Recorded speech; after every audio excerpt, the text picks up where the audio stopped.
boa tarde. Vamos então falar hoje novamente da história dos direitos da juventude, né? Os direitos da juventude é algo ainda muito recente no Brasil, né? Algo das últimas 2 décadas, de 15 anos mais precisamente, muito diferente dos direitos da criança e do adolescente, que vem desde a discussão da Constituição Federal em 88. Os direitos da juventude começa a ser discutido internacionalmente no final do século XX, né? Mas no Brasil ele só tem início da sua discussão a partir de 2003, né? Foi quando foi criado um grupo interministerial, né, pelo presidente então eleito à época, com 19 ministérios naquele ano, para discutir políticas públicas e formular políticas públicas específicas para o público jovem. Então, a partir desse grupo interministerial, foi gerado um diagnóstico, né, com as condições socioeconômicas da juventude brasileira, para nortear também o que depois se tornaria a lei da Política Nacional da Juventude. Então, esse diagnóstico inicial do grupo interministerial apontou 9 prioridades para o governo federal, né, para articular e elaborar políticas públicas para os jovens brasileiros. Então, os 9 pontos levantados foram: ampliar o acesso ao ensino e à permanência em escolas de qualidade, erradicar o analfabetismo, preparar para o mundo do trabalho, gerar trabalho e renda, promover uma vida saudável, democratizar o acesso ao esporte, ao lazer, à cultura e à tecnologia da informação, promover os direitos humanos e as políticas afirmativas, estimular a cidadania e participação social e melhorar a qualidade de vida no meio rural e nas comunidades tradicionais. Então, a partir daí, começam a ser pensados projetos e programas para a juventude dentro do governo federal. E aí, em 2005, a gente tem mais um avanço significativo na consolidação das políticas públicas para a juventude. Foi quando criou-se a Secretaria Nacional e o Conselho Nacional da Juventude. A Secretaria Nacional da Juventude é um órgão gestor, hoje vinculado à Secretaria de Governo da Presidência da República. A Secretaria Nacional da Juventude é vinculada à Secretaria de Governo da Presidência da República, né? Ela fica no centro do governo federal e é o órgão gestor responsável por articular, por elaborar e por planejar as políticas públicas para a juventude no âmbito do governo federal. O Conselho Nacional da Juventude é o órgão composto por membros da sociedade civil, junto com o governo, e ele é um órgão consultivo e ajuda a Secretaria Nacional a elaborar as políticas públicas para a juventude e, da mesma forma, de fazer o controle social para que essas políticas públicas contemplem a Política Nacional da Juventude. Então, o CONJUVE, né, o Conselho Nacional da Juventude, ele foi criado em fevereiro de 2005, é um espaço composto por 2/3 da sociedade civil e 1/3 de representantes governamentais. Os representantes da sociedade civil, eles são membros de movimentos sociais, membros de organizações não governamentais, representante do colegiado de gestores municipais da juventude, de gestores estaduais, e aí envolve uma gama de diversos, né, ativistas na luta pelos direitos da juventude. E ele tem como diretriz, né, como eu já disse, além da formulação das políticas públicas, ele também tem a importância de fazer pesquisas e levantar diagnósticos sobre a situação da juventude brasileira. Os conselhos são órgãos geralmente paritários, né? Mas no caso da juventude ele é composto por 2/3 da sociedade civil, então tem uma importância, tem uma presença maior da sociedade civil nesse diagnóstico, nessa elaboração das políticas públicas para os jovens. E aqui, da mesma forma, no governo do estado, né, a qual eu faço parte, a qual estou à frente desde novembro de 2017, nós temos uma subsecretaria da juventude, que é o órgão gestor, né, da juventude, que também tem essa tarefa de articular e de executar a política para a juventude no âmbito do estado de Minas Gerais. A Subsecretaria da Juventude em Minas, ela foi criada mais recente, em 2011, ela já esteve na Secretaria de Governo, mas atualmente ela está vinculada à Secretaria de Estado de Direitos Humanos, Participação Social e Cidadania, né? E o Conselho Estadual da Juventude, ele é um conselho mais antigo, ele já existia desde 87,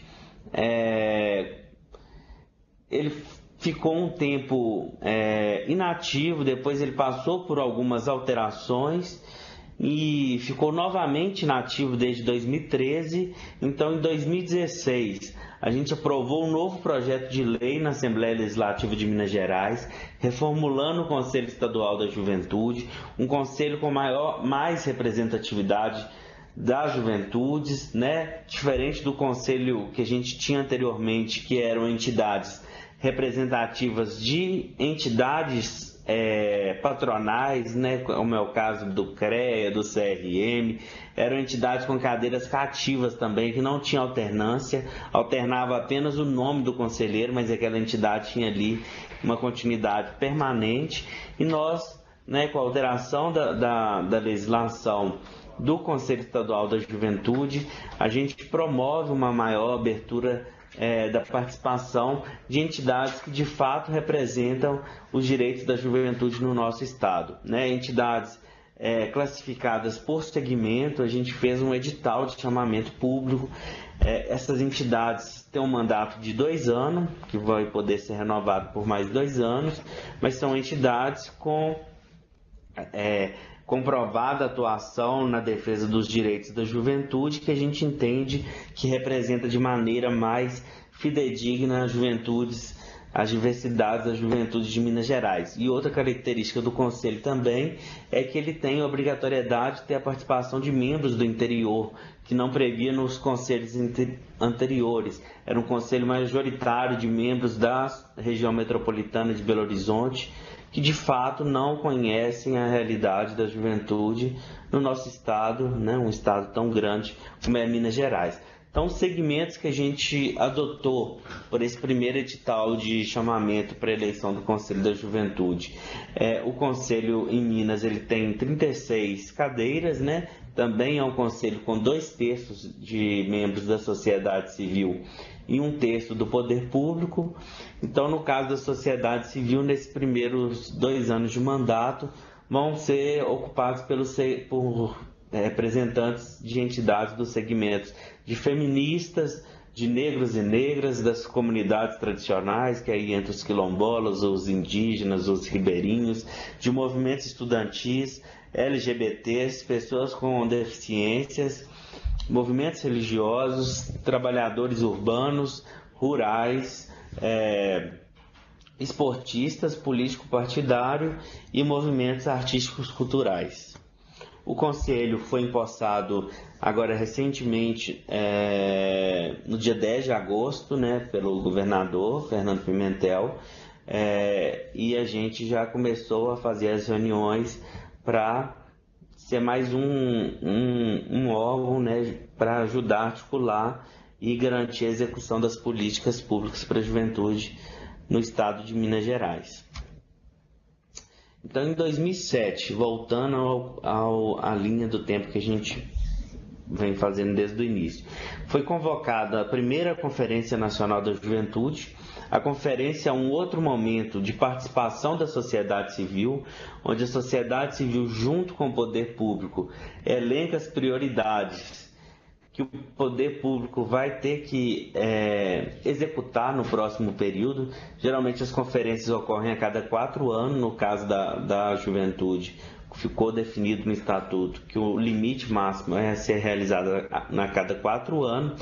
E em 2007, quando aconteceu a primeira Conferência Nacional da Juventude, que tinha 3 eixos prioritários, que era juventude, participação, democracia e desenvolvimento nacional. O segundo eixo, parâmetros e diretrizes da Política Nacional da Juventude. Daí surge a elaboração do que depois se torna lei da Política Nacional da Juventude, e os desafios e prioridades da Política Nacional da Juventude. Então, da conferência surge também uma forte mobilização dos movimentos sociais para que fosse aprovada no Congresso Nacional e sancionada pelo Presidente da República a PEC da Juventude, que garantiu aos jovens a inclusão, do jovem como sujeito de direitos na Constituição Federal de 88, a Constituição Federal que rege as leis do nosso país. Até então não tinha nenhuma menção à juventude. Então, com esse reconhecimento, a partir da Emenda Constitucional 65 de 2010, depois de muita movimentação, de muita mobilização dos movimentos sociais, o Congresso aprova essa PEC da Juventude e é inserida na Constituição Federal, reconhecendo os jovens como sujeitos de direitos, membros da faixa etária de 15 a 29 anos, jovens com condições específicas e diversas da juventude, garantindo aos jovens serem respeitados de acordo com as suas identidades, das suas formas de agir, de viver, e garantindo a diversidade das juventudes, como a gente costuma dizer que são de fato diversas, Nós temos as juventudes religiosas, juventudes dos movimentos culturais, do hip hop, as esportivas, skatista, que podem estar atuando em vários desses segmentos, mas também tem essa diversidade de atuação, e também garantir que os jovens sejam reconhecidos sem nenhum estereótipos, A juventude, a gente entende que ela é vítima, é a principal vítima das desigualdades socioeconômicas do nosso país. É a juventude que mais sofre para ter acesso ao mercado de trabalho, é a juventude que mais sofre pois é a que tem a maior taxa de desemprego, é a juventude que vem sofrendo com a maior taxa das mortalidades, sobretudo os jovens negros e de periferia. Então, os jovens, de modo geral, eles são vítimas de uma falta da falha do Estado de promover mais políticas públicas, promover mais acesso à cultura, mais acesso a esporte, mais acesso à educação de qualidade, à profissionalização e mais acesso ao mercado de trabalho. E aí, por fim, uma outra conquista que aí vem coroar a consolidação das políticas públicas para a juventude foi a aprovação do Estatuto da Juventude em 2013. O Estatuto da Juventude, ele é um conjunto de garantia de direitos para os jovens, Como eu disse, a Constituição Federal não previa nada, nenhuma política pública específica para esse segmento. Então, o Estatuto da Juventude vem reparar e garantir vários direitos que nos foram sonegados por anos pelo Estado brasileiro. Então, ele é um estatuto composto por 11 eixos, de direitos. Ele também garante que seja aprovada o Sistema Nacional da Juventude, que o Sistema Nacional da Juventude vai ser composto por um plano nacional, que é um plano com metas, um plano decenal, e que também tem um sistema de financiamento com o Fundo Nacional para de fato, garantir o financiamento dessas políticas públicas, que elas possam, de fato, acontecer e estar incidindo na vida dos jovens brasileiros. Então, eu vou mostrar para vocês a capa do Estatuto da Juventude. Aqui estão os 11 direitos garantidos no Estatuto da Juventude, muitos desses direitos já garantidos para a sociedade de modo geral através da Constituição, mas aqui são direitos específicos para a juventude brasileira. Então, o primeiro direito é o direito à participação social, né, o direito a acesso à política e acesso a reconhecimento da juventude. O segundo, acesso à liberdade de expressão e comunicação, acesso à educação, acesso à segurança, acesso ao meio ambiente, acesso ao território e mobilidade, acesso à saúde, acesso ao trabalho, acesso à cultura, acesso a lazer. E depois do Estatuto da Juventude, a gente vê que já tem políticas públicas elaboradas a partir do que foi aprovado no Estatuto da Juventude, como eu vou falar mais à frente, o ID Jovem, né, o programa Identidade Jovem, mais conhecido como ID Jovem, garante aos jovens brasileiros o acesso à direito à cultura, o direito ao lazer e o direito à mobilidade e ao território.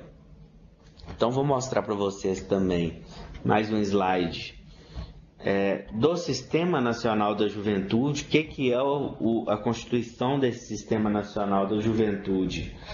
Como eu disse, ele tem que garantir um financiamento, e aí, para isso, é preciso a aprovação de um Fundo Nacional da Juventude, da mesma forma, a aprovação dos fundos estaduais e municipais. É preciso um plano decenal com metas e objetivos claros para o poder público estar elaborando as políticas deliberadas a partir das conferências e dos conselhos, ter os conselhos permanentemente funcionando para que a gente tenha de fato essa consolidação da política pública da juventude. O sistema vai organizar então o planejamento, né, o acompanhamento e avaliação dessas ações para a juventude, tanto no âmbito nacional como no âmbito dos estados e do município.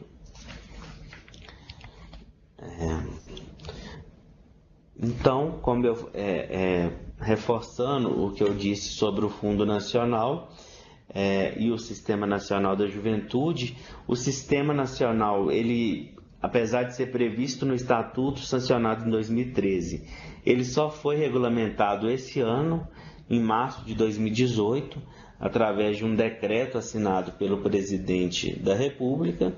Então, a gente está aguardando ainda um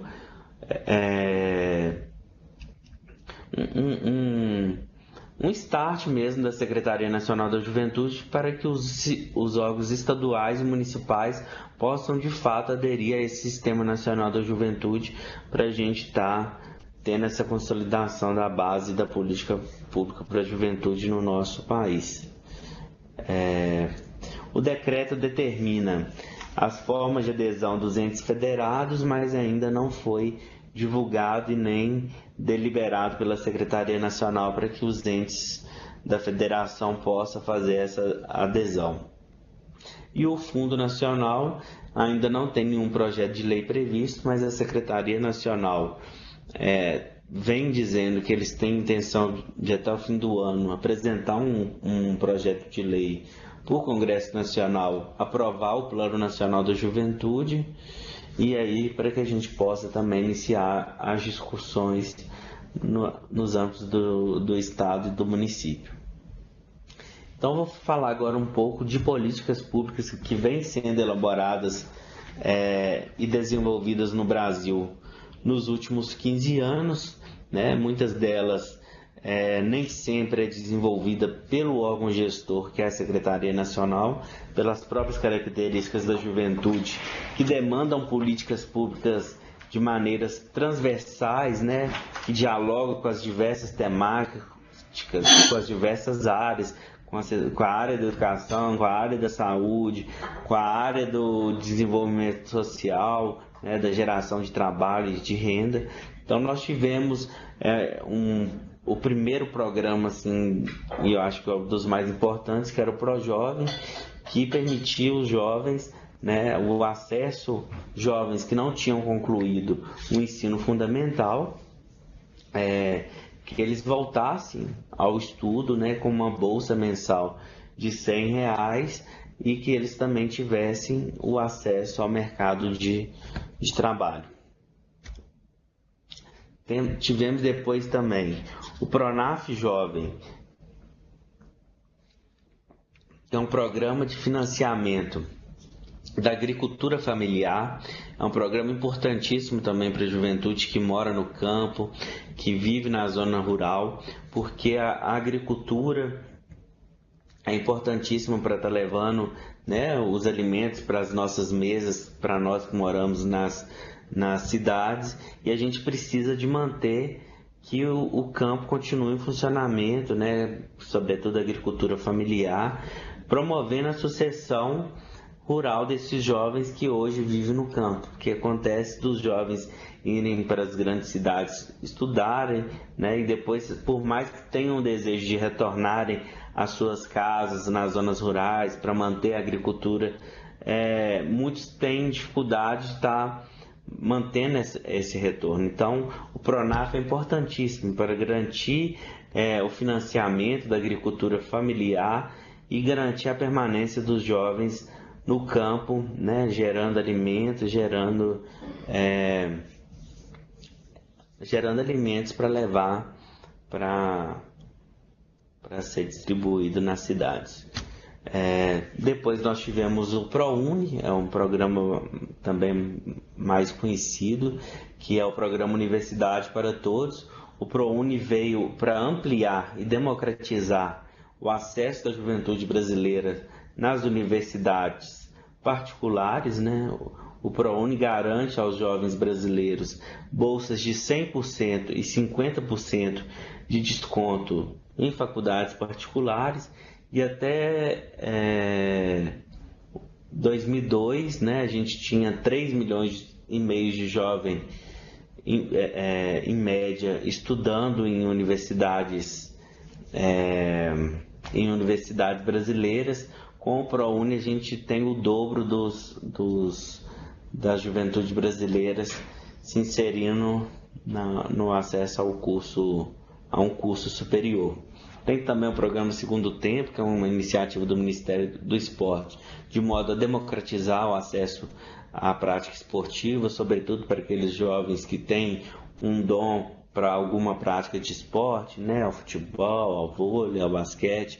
Então, esse programa ele visa incentivar os jovens que depois do turno que ele estuda na escola, ele fique na escola por mais um turno, desenvolvendo as práticas esportivas, e aí ele tem a complementação alimentar, o reforço escolar e todo o material esportivo para garantir essa prática esportiva na escola.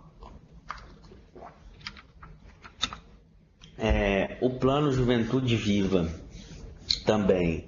Aí assim, é uma política articulada pela Secretaria Nacional da Juventude, junto com a Secretaria de Política de Promoção da Igualdade Racial. É um grande plano que visa reduzir os indicadores de mortalidade de jovens negros e de periferia, né? Como eu disse há um pouco tempo atrás. O Brasil é o país que mais mata jovens, que mais mata no mundo, e dessas mortes, a grande maioria é de jovens negros. Então, Juventude Viva vem para tentar reduzir um pouco esses indicadores. E também teve o Estação da Juventude, que faz parte do Juventude Viva, que visa qualificar, investir em espaços públicos para incentivar práticas esportivas, culturais dos jovens em bairros mais vulneráveis. Voltando ao ID Jovem, que eu falei logo quando eu abordei a Estação da Juventude, o programa Identidade Jovem é algo muito novo, né? Ainda pouco divulgado no Brasil. Ele foi lançado no final de 2016 e é um programa que, como eu falei, ele beneficia os jovens com acesso à meia entrada em eventos esportivos, culturais, e aí não é só jovens estudantes, né? Para jovens estudantes já havia a lei da meia entrada. Com o ID Jovem, ele permite para jovens de baixa renda, que é jovens com renda familiar de até 2 salários mínimos e que estejam cadastrados no Cadastro Único, né, que geralmente é realizado nos CRAS ou nas prefeituras. Além disso, ele garante aos jovens 2 passagens interestaduais gratuitas e 2 passagens com 50% de desconto. São passagens interestaduais, ou seja, para outros estados. A gente quer fazer discussão no âmbito de Minas Gerais, tem alguns estados que já vêm implementando, ampliando esse benefício para as passagens intermunicipais, mas a gente ainda não tem essa conquista no âmbito do nosso estado. Então, por enquanto, fica restrita a passagens interestaduais, mas já é um grande avanço, né, que possibilita os jovens a participar de seminários, participar de eventos culturais mesmo, de modo a possibilitar ampliar seus horizontes de oportunidades, né, através de uma viagem que o ID Jovem possa permitir. Então, essa reserva tem que ser feita com uma certa anterioridade, né, junto à empresa, no caso de ônibus, que é o que mais recorrente, tem que ser feita a marcação, e se o ônibus já tiver, né, na data prevista com as reservas realizadas, o jovem tem que tentar uma nova data. Ele também permite a carteira de identificação estudantil gratuita, e agora ele tem sido ampliado também para isenção na taxa de Enem, para isenção na taxa de concurso público, para esses jovens que possuem a identidade jovem. Para possuir a identidade jovem, tem que ser feito o cadastro através do site da Secretaria Nacional da Juventude, que é o www.juventude.gov.br/idjovem, ou então através de um aplicativo no celular, tanto faz iPhone ou celular Android. É possível você estar baixando o aplicativo e aí com seus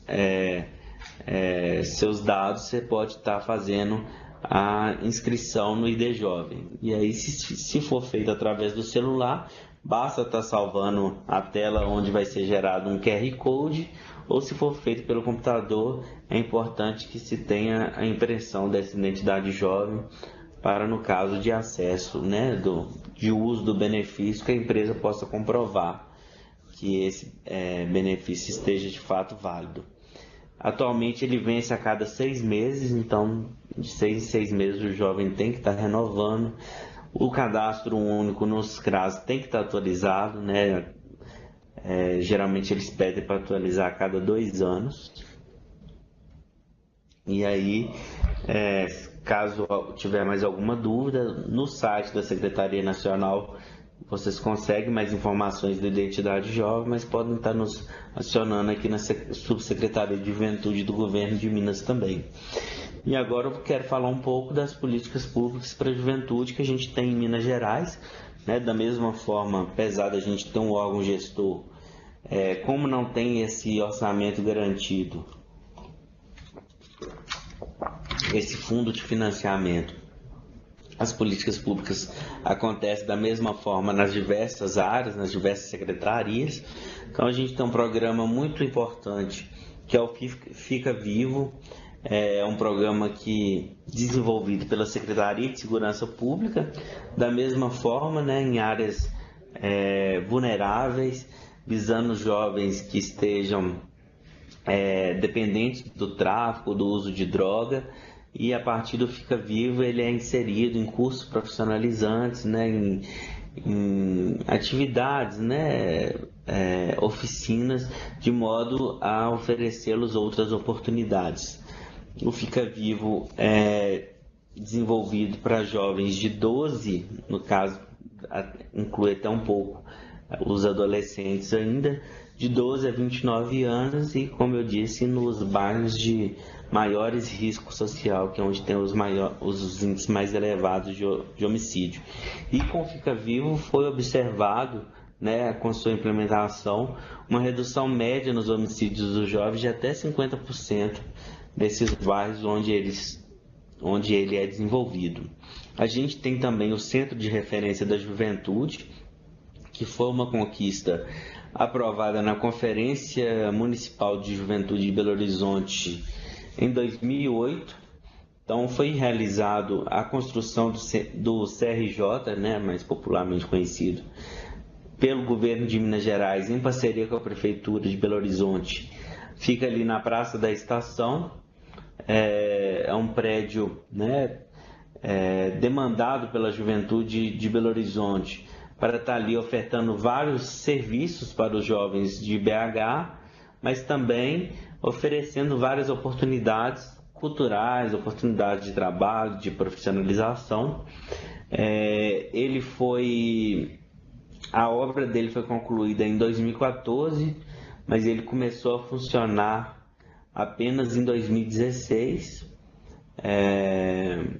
O CRJ, depois disso também, após muita discussão junto com a sociedade civil, ele foi ampliado para atender os jovens de toda a região metropolitana, né? A gente tem uma juventude muito grande na região metropolitana de BH, e ele é gerido por um comitê gestor paritário entre o poder público e a sociedade civil.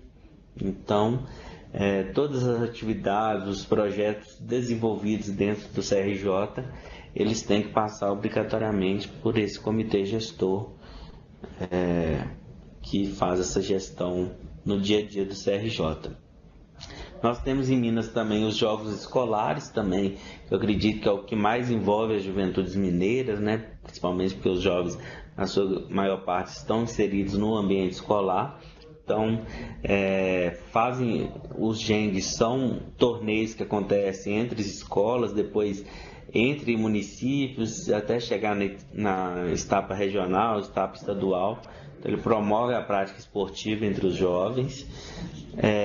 Tivemos também recente o programa Meu Primeiro Negócio, que é um programa da Secretaria de Ciência e Tecnologia, que levou para as escolas de ensino médio de Minas Gerais a cultura do empreendedorismo para aqueles jovens, né, ali do ensino médio, para que após também o horário, né, letivo das aulas, eles possam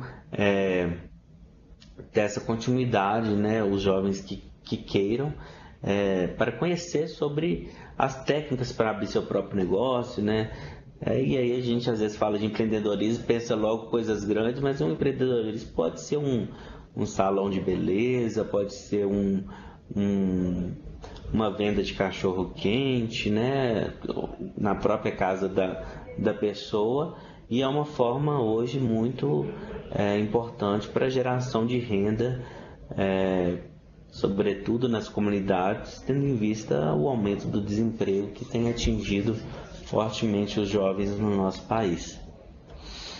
Então, por fim, era isso que eu queria apresentar, trazer um pouco dessa história das políticas públicas para a juventude, tanto a âmbito nacional quanto a âmbito do estado de Minas Gerais, né? A gente já avançou muito nos últimos 15 anos, mas a gente sabe que ainda tem um longo caminho a percorrer para que a gente possa, de fato, consolidar essas políticas públicas para os jovens e que o Estado brasileiro possa ofertar mais oportunidades, mais políticas públicas e mais direitos aos jovens brasileiros.